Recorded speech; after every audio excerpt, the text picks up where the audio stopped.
So thanks for coming tonight. I know the sacrifices that we all have to make in order to get here, getting the babysitters and getting dinner lined up for everybody at home, so thank you. And like I said earlier, we're gonna videotape again tonight, just in hopes that so many people can't get the child care to work out for various reasons, so hopefully they'll be able to view this. This is the second evening of a 3-part series on parenting and caregiving for someone with a disability. Some of you may be parents, like everybody here is a parent. Some of you might be teachers or paraeducators. Some of you might be a grandparent or a relative occasionally helping out. Someone out there might be a respite provider or a babysitter. And still others may not have encountered disability within their home but want to learn more about it. So welcome. Last time we talked about how people with disabilities, how many people with disabilities there are in the world. And we talked about how very different caregivers are. Maybe you remember the fact that in 2013, the US population included almost 13% of people with disabilities. In other words, over 39 million people in the US alone have some type of disability. Last time we talked about the autism prevalence. It's 1 in 68 live births according to the CDC in 2014. So more than 3.5 million people in the US now live with autism. Down syndrome is the most common form of chromosomal disability, and it occurs in 1 in 792 live births and is probably the most visually recognizable. So the community of disability is infinitely unique in all the combinations of caregivers and those people with disability. But there are some commonalities to our life experience, even though we are each so unique and so different. As adults, we have friendships with each other. We might be married or not. We might be just starting in a new relationship while still caregiving for our child with a disability. There might be siblings in the family. So tonight we're going to talk about relationships, marriage, friendships, starting over after a divorce, siblings, extended families, mothers-in-law, all kinds of different shapes and sizes of relationships, and why just perhaps it might be super important for us to maintain all those different types of relationships. Our own health and that of our family depends on healthy relationships. So I'll tell you first how this series came to be, and I'm sorry for those of you that have heard this part a couple times now. Then I'll tell you about what tonight will include, and then I'll share a little bit about myself. Our family's been attending church here just a little over 10 years. We've attended other churches too in the Bellingham area that fit the needs of our older kids at the time, but somehow we always landed back here at Cornerstone. It's always been our home. When we had our youngest kids, a set of twin boys, and one of them had significant disabilities, our church was very caring toward our family. As our boys grew and Tommy's disabilities have become much more apparent, our church has grown even more apparent in their caring toward our family. Tommy's included in his age-appropriate children's church. His name is known by the elders and pastor, and everyone seems to make sure that Tommy doesn't escape church during service. Tommy comforts himself by loudly chewing on his hands and loudly moaning during service. He walks into worship in the morning sometimes happily, singing, or sometimes doing an army crawl down through the aisle and screaming as if he was being tortured. Then he finds a seat with us and sighs. All of this seems to be met with a small smile from others in our church family during service, or my most favorite moments are just no acknowledgement from anyone else. You all know those moments. Just give me a second to decompress. We made it to church. From a base of only one child with a disability, it was natural that our Children's Ministry Committee here at Cornerstone Community Church applied for a grant from the State of Washington Department of Disabilities Community Inclusion Program. A little $500 grant, in part, would allow us to provide this 3-part series and reach out to the community of disability and try to show love, share our commonalities, and in some way encourage other families just as our family was so encouraged. Cornerstone Community Church also contributed towards this series. So between the grant and the church contribution, we were able to purchase a book for each person, Wrestling an Angel. So if you haven't gotten a copy, you can grab another one, or grab one. And then plus dinner all 3 nights. And as well, Hagen Grocery Store wanted to contribute, so they gave coffee and beverages, and a lot of people have shown love towards people in the special needs community. We've had great volunteers both of the nights, so thank you. Tonight you're going to hear from Rhonda Ritchie, an amazing mom from Northside Community Church. She started the Buddy Break program, a program that gives respite to families caring for a child with special needs. We have enjoyed 2 Buddy Breaks as a divine form of respite and have met some families we wouldn't have normally met from other parts of Whatcom County. And on the final night in June, we're going to have Christine Griffin talk. She used to be with Parent to Parent and is now with Guide by Your Side, and she's going to be talking about the joy of transformation. So that's a quick summary of how the series came to be and basically what the 3 nights will include. And Christine's going to speak at the end of the evening too to kind of give you a little taste or a little teaser for what the last night's going to be. So a little bit about tonight. I'll speak for a little while and we're going to watch a couple funny short videos, and then Rhonda's going to speak on the topic of marriage, and then we'll wrap up with a craft, which is a little different from last time. We're going to be making a little date night ideas, a little craft, and then I'll end the evening with a prayer and get us out by 7 p.m. So a little bit about me. I'm a mom of 4 kids. I work outside the home handling money for the government. 2 of our kids are off at college, and 2 are still young enough to be snuggled at home. One of my kids, Tommy, has multiple disabilities. He is 9 years old now and has a full range of emotions. I'll give you the short grocery list of his disabilities. He was born with Hirschsprung's disease, and at just a few days old, had a third of his colon removed and reconnected. He had open heart surgery at 6 months old. He was fed through tubes in either his nose or his stomach for 4.5 years, only learning to eat and swallow when he was nearly 5 years old. We learned to balance feeding bags and syringes in some of the most unusual places. We were sleep deprived to the most extreme point for years. He was born with polysaccharide antibody deficiency syndrome, which is a moderate immune deficiency that to this day, despite all the doctors saying that any day he's going to outgrow it, he has yet to outgrow.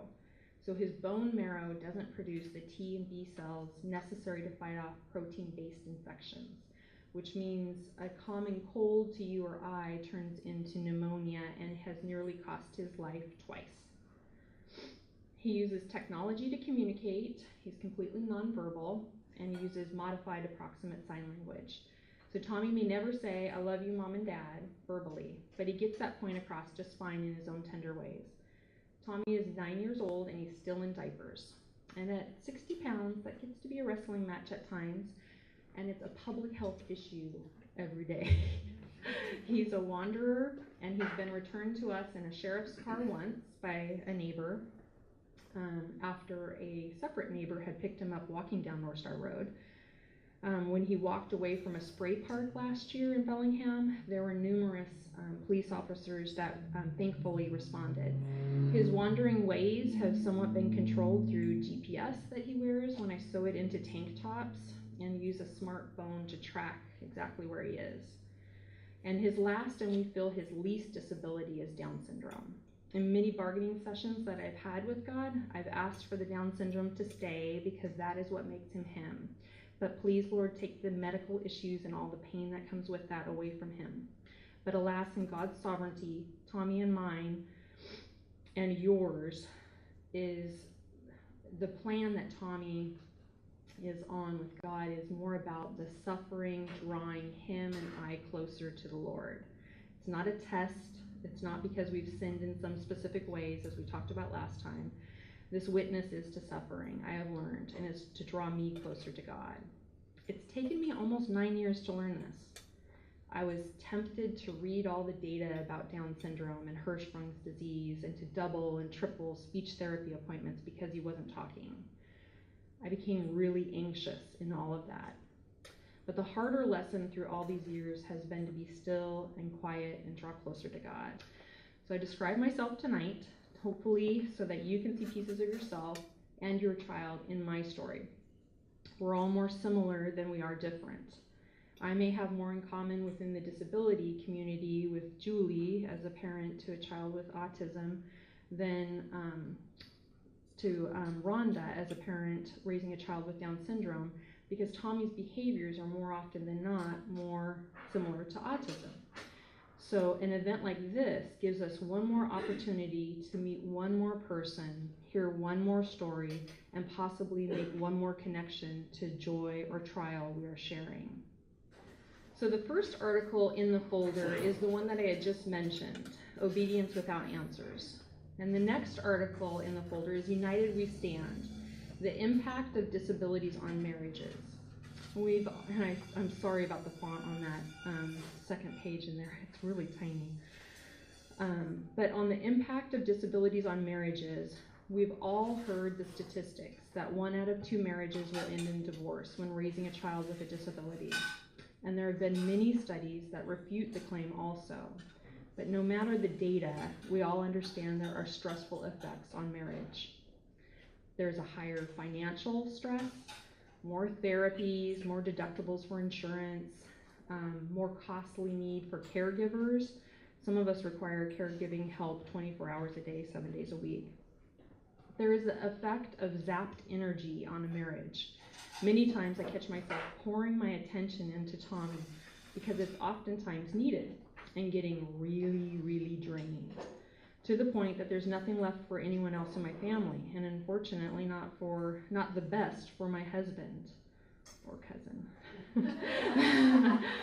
Hopefully all of you cultivate new respite providers and babysitters as resources. I was sharing earlier that our babysitters stay with us for about 18 months, and right about 9-10 months I'm cultivating the next few.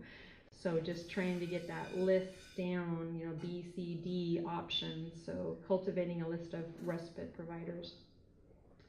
There's also the difference in coping styles within marriages, family, and relationships. I overthink, I overreact, I overcomplicate things, and I think it's my gender. And Colin is on the other end of the spectrum. He takes everything in stride, minimizes, he's calm, to the point that I sometimes think he doesn't get it. But then I recognize I'm the one that's not getting it.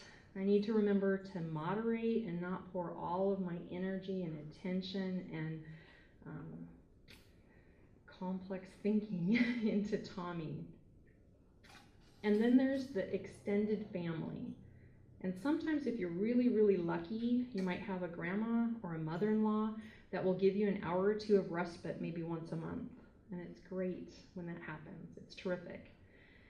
But with that, sometimes they have advice that they want to share with you. And it gets a little bit more complicated with us as caregivers or as parents of somebody with a special needs, because sometimes when extended family comes in, they may not see the typical day. They're just coming in 1 hour, 2 hours once a month. So it's a little bit harder for them to get a context for how to provide advice. And it's a really hard relationship to gingerly navigate. And sometimes the best remedy is humor. Trying to make light or a joke, especially with your spouse or that mother-in-law or grandma, can be such a relief of tension and stress. In our house, there's always a joke about a dirty diaper because that is always existing. I can remember with Colin's aunt, she had once told us that maybe Tommy would orally eat if we just gave him a chicken bone to gnaw on. So the oral therapies were a little bit more complicated than that, and so I tried to explain that to her. The next article in the packet is, does a child with disabilities equal a disabled marriage? A few paragraphs into that article, there's a topic, take a good look at your stress factors. And I have seen this be really helpful with not only my spouse, but also with siblings within the family, is just to remember back on the events and name the bad crisis ones. And from that list of common stressful events, you can remember why things have tended to be a little bit rocky sometimes. You can remember together, you can describe each event, and sometimes it's really interesting because my perception of a crisis when we go by ambulance to the hospital is different than Colin's perception of a crisis. And it helps me to remember some of the events and kind of almost de-stress over a stressful crisis that's happened in the past, if that makes any sense. And then it's a matter of putting some of those stressful triggers and issues in the past, naming them, talking about them, putting them in the past. Yes, it was a rough year for Tommy's health. It cost thousands of dollars of financial stress, no trip to Jamaica this year. But that's in the past, and we're on to a new year, so let's put all those tensions and stress behind us. So communicating the past, naming those stressful triggers that have happened in the past has been helpful. Sharing those experiences again can hopefully one more time put them into the past. Savor the good times. That article really talks about if it's beautiful outside, get outside. Figure out how to make your child's routine fit into a routine for a healthy marriage. Try a new physical activity. We wanted to get into tennis because Tommy has an affinity to ping pong. And so being a family that can't really afford tennis lessons at the Bellingham Athletic Club, or wherever you go for tennis lessons, maybe the Fairhaven Tennis Club, we called the Ferndale High School, and there's a student there that's going to teach us tennis lessons. And it turns out the tennis courts are public until 10 p.m. and they're lit. So it will be great for all four of us to get out and do an activity and try to get Tommy's interests to kind of work into a physical activity for the rest of the family too. So I just kind of put that out there as an idea for anybody else. It takes purpose and planning and diligence to prioritize your marriage and any of the other relationships that you're in. But I have seen the biggest effect come out of physical activities and laughter. Making jokes and just being crazy funny sometimes. And I don't know about the special needs community itself, but when we can tell a joke about something that our kids have done, it is so releasing sometimes. And we know that we can only pretty much share it with each other sometimes because nobody else outside of the circle will get it. But it will make your relationship stronger. So getting physical, getting outside, having a good time, just crazy fun sometimes, and laughter. All right, so then the next article in your packet is on communication, and it's called Communication in the Shattered Glass, and this one's actually Bethany here at church wrote a piece on her blog. And it reminded me of instructions that I have given to Colin so many times in caring for our special needs son. And I don't know how many wives out there have given instructions to their husbands, and sometimes it's pretty complex and pretty complicated stuff. But my instructions are usually so clear and concise and absolutely important that in the end, when it's clear they weren't followed, I immediately get stressed out at Colin, when in fact it's my own communication style that was probably more at fault. And the blog post that she did was so perfect about setting a tray that had some glass items on it outside of her honeymoon suite, or instructing her husband to do it, her new husband, and he put the tray of the glass right outside the door. So when a fire alarm happened in the night, he stepped into it. Kicked the glass. Kicked the glass. Yeah. And he had never experienced hotel room service before, so he didn't know that you put the tray to the side of the door, and he was following her instructions to put it right outside the door. So the communication style between a husband and a wife is something that only gets further complicated when you have a child with special needs and you have so many instructions to give, and your patience is perhaps a little bit too short. So giving ourselves a healthy dish of grace in all of this, for ourselves, but also for our spouses and our extended members of our family, because sometimes my older kids kind of got the worst of it too. Okay, so the last article in the folder is Battling the Bitterness of Parenting a Disabled Child. So I struggled for years with this, and still do probably a little bit. I was so tired of hearing other mom friends say their child wouldn't eat their vegetables at dinner when my child was still living off of a feeding tube in his stomach. It seemed like such a visceral reaction I had to that the bitterness would just start to swell up inside of me. Once I had a friend who was correcting her 3-year-old on how to pronounce something, and I almost started tearing up and felt so bitter at my friend because her kid was talking and my kid wouldn't say anything. So I eventually got to the point that I didn't think my extended family could even relate with the struggles and the despair I was feeling raising Tommy. And it really came out when one of Colin's aunts had mentioned that we should let him chew on a chicken bone and maybe he would start to eat. You know, and I started to think, who could understand my grief? Who can relate to my life?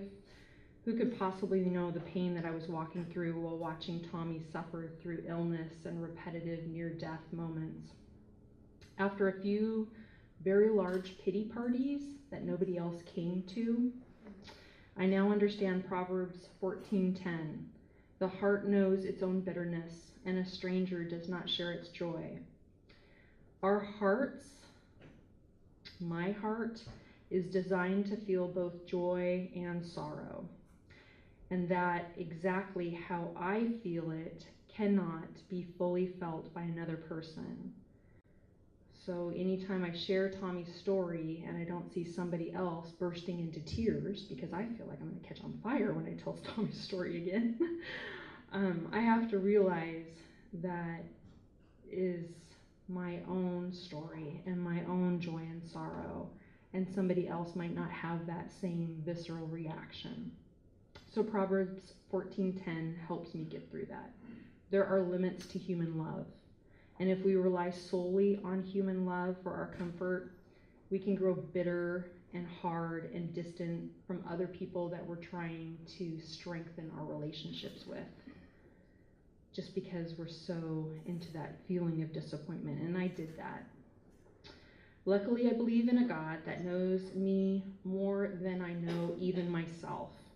I know that my spouse loves me. I know that my extended family loves me a lot. My mother-in-law is awesome too, by the way.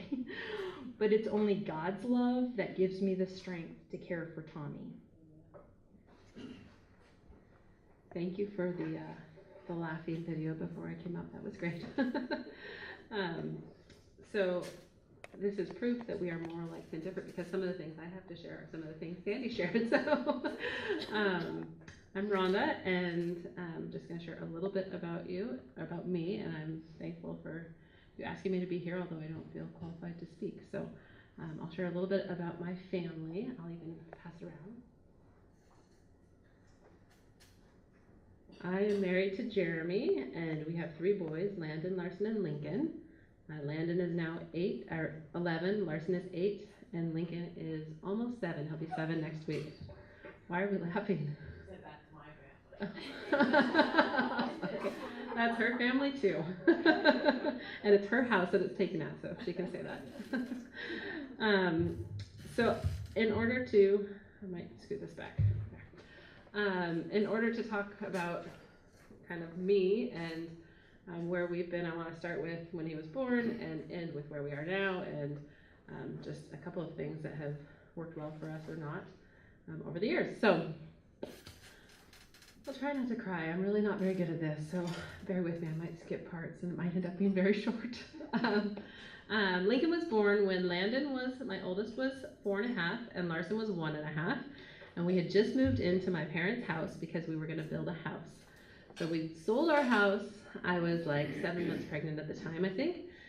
Moved in with my parents in Bellingham, and we were going to build a house in Linden. And we knew what we were going to build, and I was pretty sure I was going to have a girl because it was a little bit different. But we didn't have a girl, and we changed our house plans. So it was a year of a lot of change and transition and adjusting. And I'm not sure I'm going to go with my notes because they might make me cry. But there was a lot of that in that year. It was a really hard year with those adjustments and changes. And probably not a year we did real well looking back. So some of these strategies that it talks about for marriage, we probably failed at the first year. I think we're doing better now, 6, 7 years later. But looking back, one of the things that I've always heard that is good to do is kind of reach out to people around you and ask for help and be connected. That is not something that I naturally do when I'm stressed out.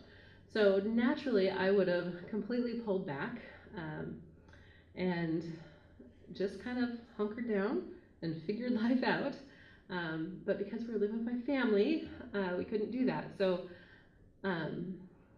it's not the way I would have done it by choice, but it was a very good thing because I had to be interacting with other people and be dragged along to events that I maybe wouldn't have gone to.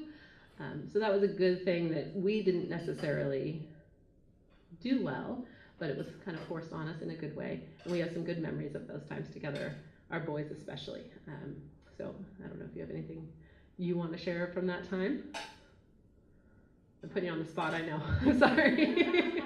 I just felt like, God used that time. How did they know? They didn't know. How did we know? We didn't know.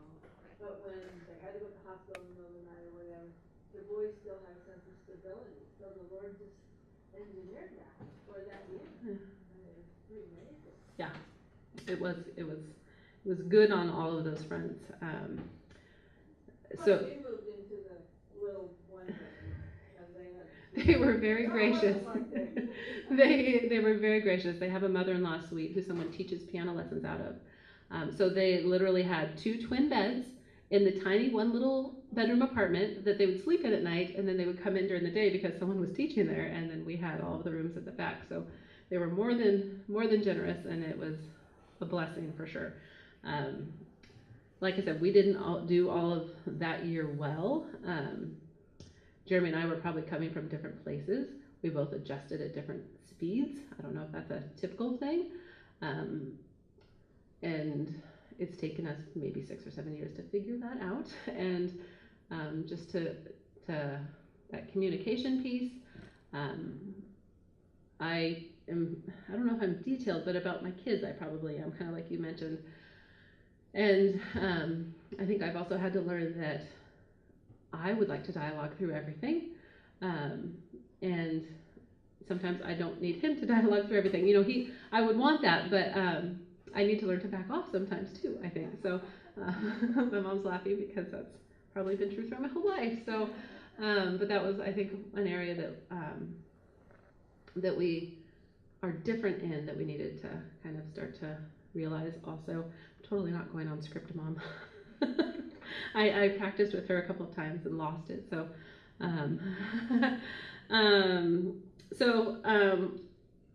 it was a tricky year, but there were a lot of good things that happened from it also, and lots of beautiful moments that were during that time that we can look back on. But we are thankful that we didn't camp out in that year, and I would say it maybe took the next year or so to kind of recover and to gain our footing, so to speak.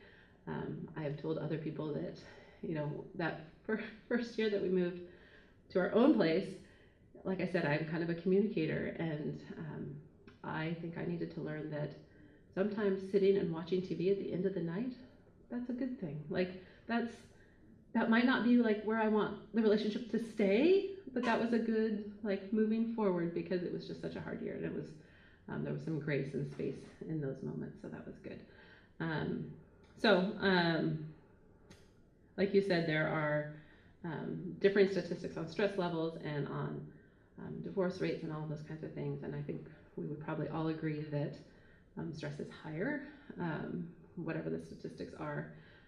So some ways to get through that, the extra stress, just continuing to be part of a team, and whether that's your husband or even as a family, right?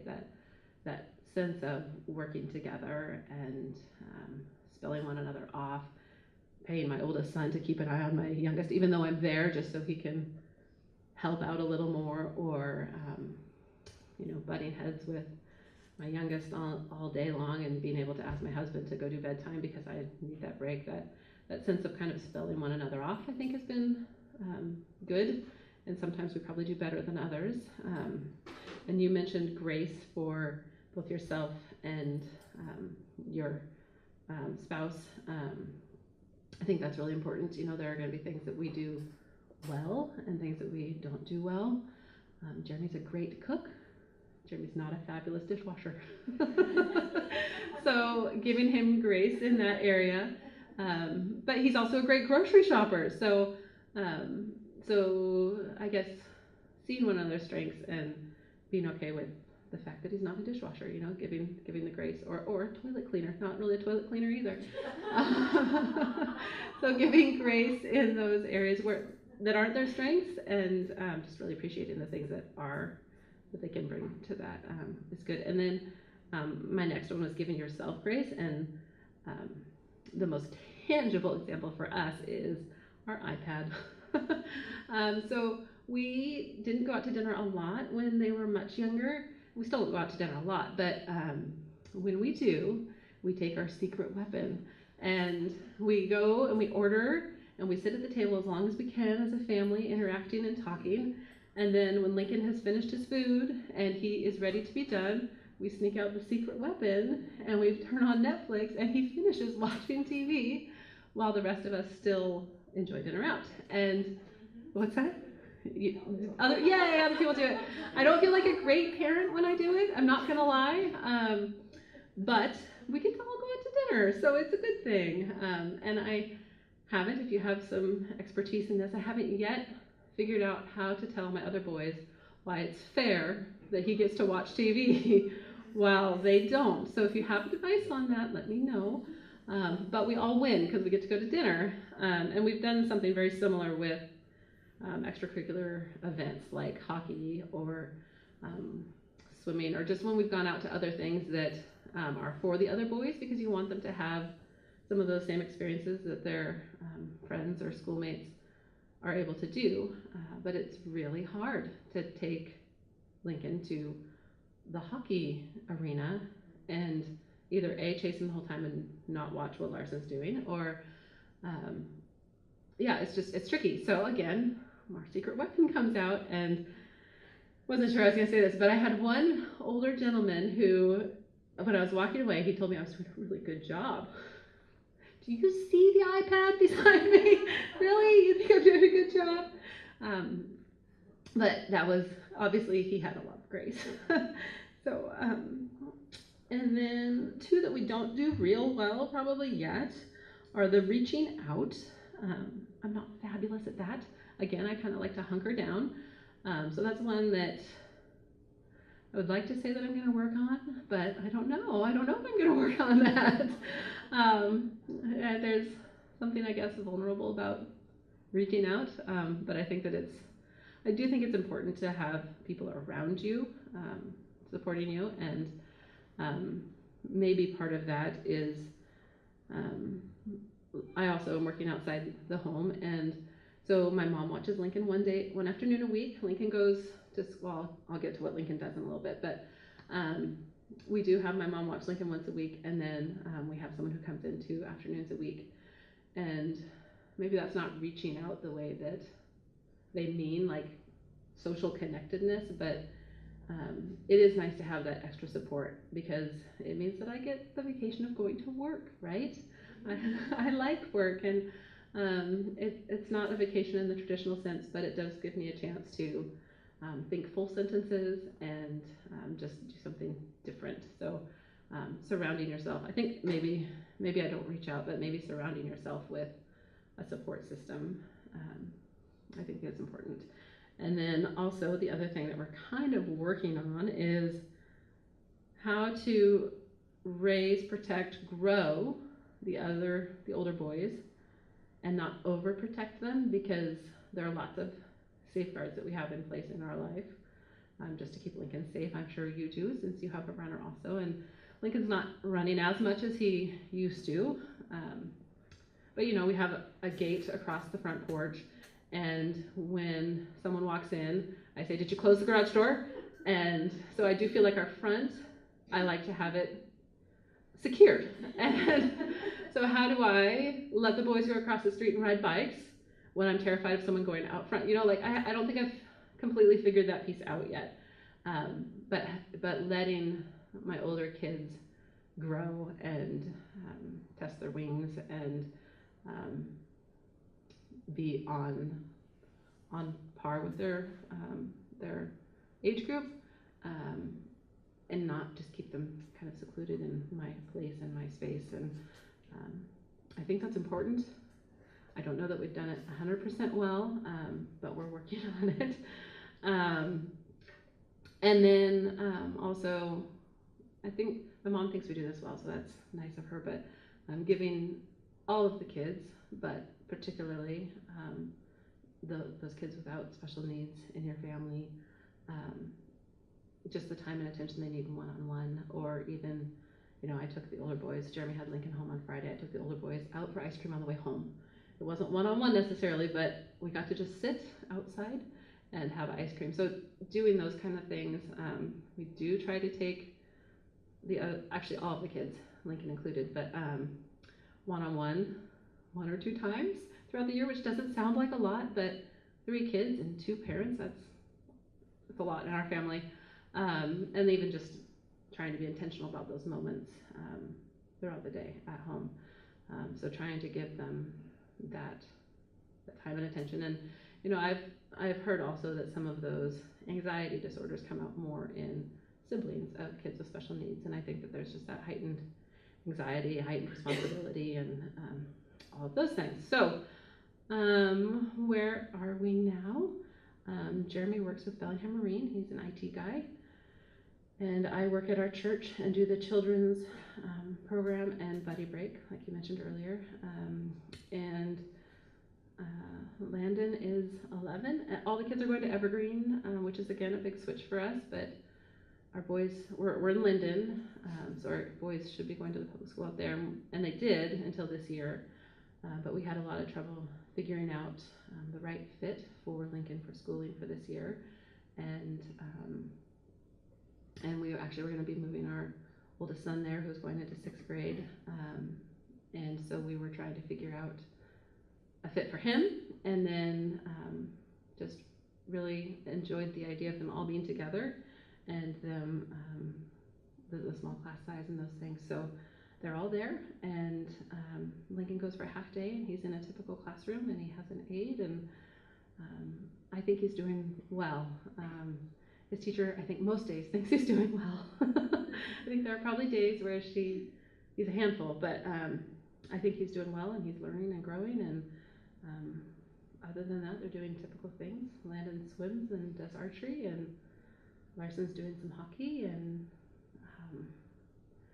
I think for right now, we're at a good spot, and I've heard someone else say recently, it was Kim Peterson actually, you don't need to look 3 years down the road or 5 years down the road. I think for right now we're doing well, and I don't know exactly where we'll be in 3 years, but yeah, I think that's all I have to share, unless someone has questions. Mom, you can't have questions. Unless you think there's something I missed. Did I miss anything, my mom or Cassie? Well, I think that, I mean, what I've seen with kids with special needs is they usually have a strength, and that is above normal strength. Mm-hmm. And of course, persistence can be one of them. But it's a top one maybe, but it just takes joy in that. And I did with Lincoln. I mean, I tell a story. I take him swimming on Wednesday, so I couldn't. Yeah, no, we just go for the fun of it. I couldn't go one day because I had to be at the office. So he points to Grandma and says, "Grandpa, note, swimming. Like, you need to write her a note so she can go swimming with me." Oh. You see this in school, you know? You get a note, you get excused. How brilliant. Yeah, it's so great. And so I think all of your kids have that. It's just ask God to give you grace to see with that. are, you know, I think God has put those people in the world to change us, frankly. Yeah. And then the other thing that I've really learned is not to, I don't live in that situation. I'm nervous enough to know that don't be judgmental about how the parents are doing it, because, you know, I can be worn out in 3 hours and stay up 24 hours a day. So don't be judgmental about, like you said, the diapers, the dishes not done, the fact, you know. All the things that aren't done at my house. The laundry. Well, because it's a 24, I mean, what I see is there's never a down moment. You never can completely just say, phew, maybe when they're bad, but, and that's why we stress all the time. Yeah. And I think too, Lincoln does a lot, and I think that my stress level is a lot less than a lot of people's too. So I think, kind of like you're saying, I think I have a taste of that. I don't think that I think that he's relatively, whatever that means, relatively easy, right? And so I think I just have a small taste of that.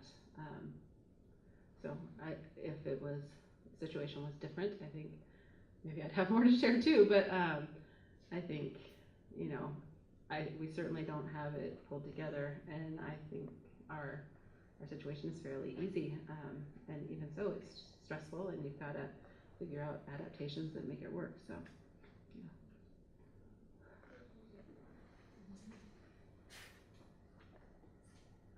Before we do the craft, I'm wondering if Christine might want to share about the next, because we'll shut the video off before we do the craft. Do you want me to stop in the microphone? You will be watching the video. And that's putting you on the spot too. Yeah. Sorry. So I am on the spot, but I did give Sandy permission to do this because basically I love what you are doing here, and I know that being a parent myself, that raising our kids takes much more than just, you know, who we are standing here. And so just to tell a little bit, I'll share more in June, but just to kind of pique your interest, and I hope all of you do come for this next session. But in our spiritual center in Bellingham, I take a lot of evening classes, and one of the questions that our minister asked me was, she gave me an assignment actually. So in the next week, she said, think of all the things that you can have, you know, whether it be material things or non-material things. And she said, and she ended with, and you can choose if your kids are hearing or non-hearing. And I thought, wow, nobody's ever said that. And you know, it was kind of, I don't want to say it was exciting, but it was just different to even consider that. And so throughout the week, I would be driving down the highway, and there'd be like these cars, and my husband's always wanted one of those minis, you know, the little new Cooper minis. And I thought, oh my gosh, he could have that today. I'm going to give that to him. And so I was really having a lot of fun with it. Like, we can have that. And it's really about setting your intentions, about being able to visualize what we shouldn't be doing instead of what we can be doing, if that makes sense. So what can we be doing? What things give us pleasure? And I heard that from all of you this evening in your different stories, so I appreciate that. But I did go back the next week, and I said, you know what? I wouldn't change a thing about my children. I would change the world. And so that's kind of where we're at today.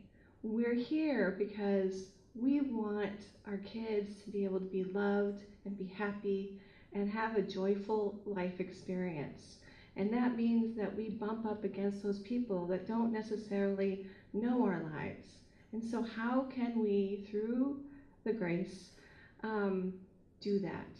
And there was a woman who, I'm kind of totally blank on her name, but she's written Running with Wolves, something about that. Anyway, so she's just this really wise woman, and she said she has a lot of recordings, but she said that she has many versions of dyslexia. So she shares her story through recordings. So she doesn't have a lot of books, but she has a few. And the Running with Wolves is just a kind of a collection of stories that all have kind of a meaning behind them. But she talked about, and I'm sorry, I totally don't know her name, but she talked about being a medial woman, and I translated that into being a medial parent. So I was telling Sandy earlier, you know that video on Facebook where the dad is so sad, and he was in a store, whether it be Target or Walmart, where he had overheard a child asking their parent, what is Down syndrome? And the parent said it's a disease. And he didn't at that moment take that opportunity to change that dialogue in that parent's mind. And he was regretful. And that's what we live with almost every day of our lives, that medial place where we stand knowing the life that we have with our child and knowing the life that we had before having our child.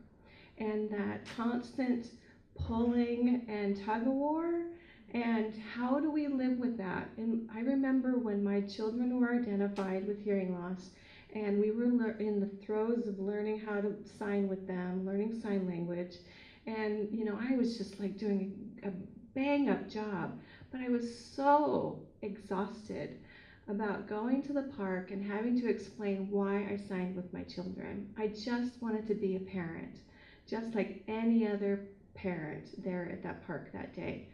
But I decided that wasn't my role to ignore that. My role was actually to teach.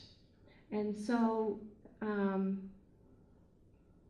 my transformation started when our children were identified, and I had a lot of baggage.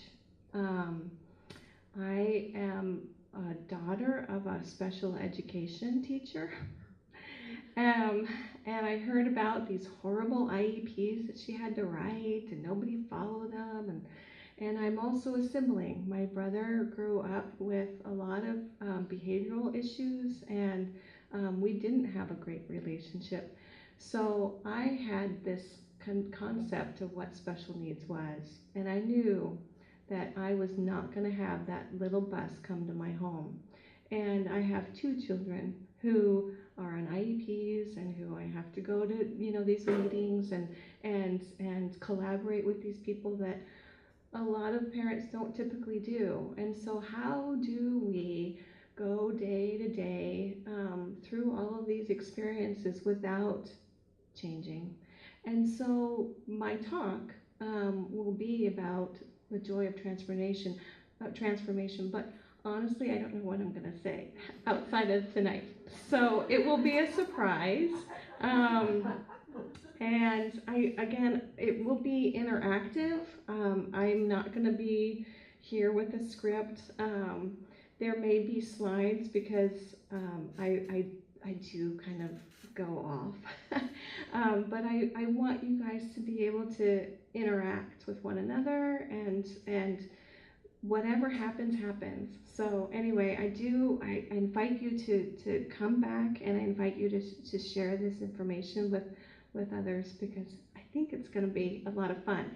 And I asked Sandy this morning, it might as well be this morning, when I came in, I said, so how much time do I have? And she's like, well, 30 minutes, half an hour. I'm like, can I take the whole time? And she's like, yes.